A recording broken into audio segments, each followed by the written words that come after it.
Hello. My name is Sally.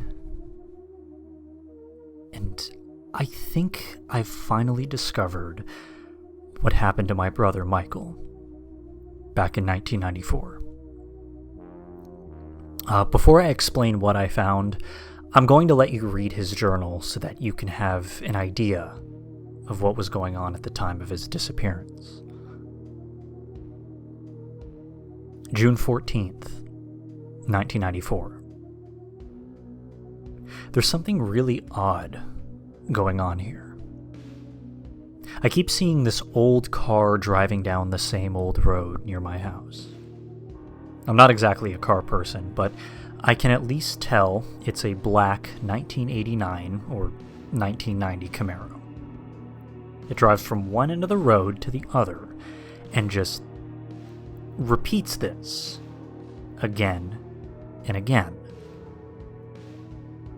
In other words, it disappears when it reaches the end of the road and soon reappears at the other end. Now, the road isn't particularly long, which is why I find it so strange. I don't know much about that kind of car, but I know for certain that they can't teleport. June 16th, 1994. So I've made up my mind. Tomorrow night, I'm going to drive up that road and follow the Camaro and figure out what the hell is going on. Whatever happens, I hope I discover the truth behind the strange car. Hopefully, there's a perfectly rational explanation for what's happening. June 17th, 1994. I sat there near the road, watching that car for about an hour. In that time, I discovered that the car only appears when my flashlight is off. Anyway, I need to get some sleep, but I'm going to do some research in the hopes that I can figure out what that car really is. June 20th, 1994.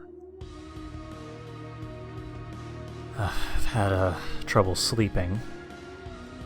I keep having this recurring dream that everything is blurry and I'm in the passenger seat of a speeding vehicle. Near the end of the road, the driver always loses control and crashes into the woods nearby. And as my dream ends, I keep hearing a soft, hushed voice say, "Follow the road."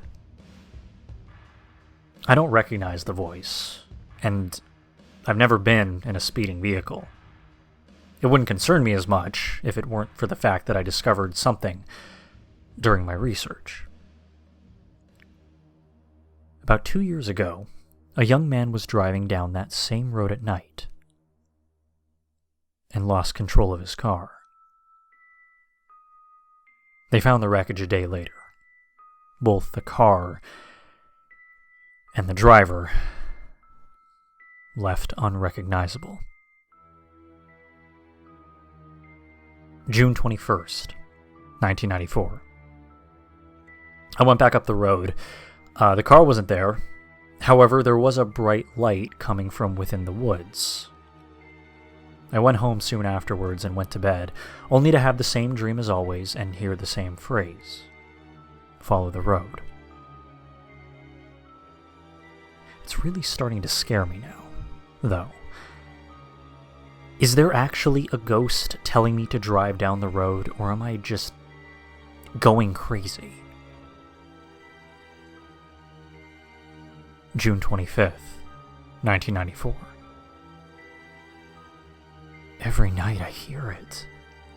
Follow the road. Just repeated each and every night. Please make it stop. June 30th, 1994.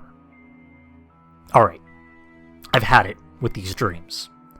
I'm going to take my car up to the road tonight and give the voice what it wants. I mean, it can't be too hard to drive from one end of the road to the other. I'm about to head off now.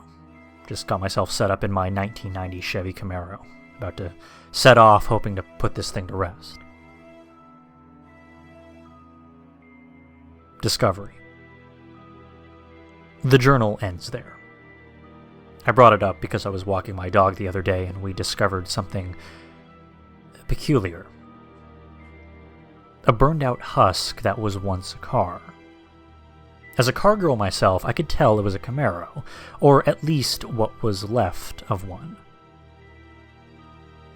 The strange thing is that the car had at least been there for 20 years. And yet, on the passenger seat lay a little journal that was completely intact. I skimmed through the journal and immediately recognized my brother's handwriting. And now, it's weird. I keep seeing this white Toyota Supra driving from one end of the road near my house to the other again and again. So, naturally, the question that I ask is, should I follow the road? I mean, it can't be that hard to drive from one end of the road to the other, can it?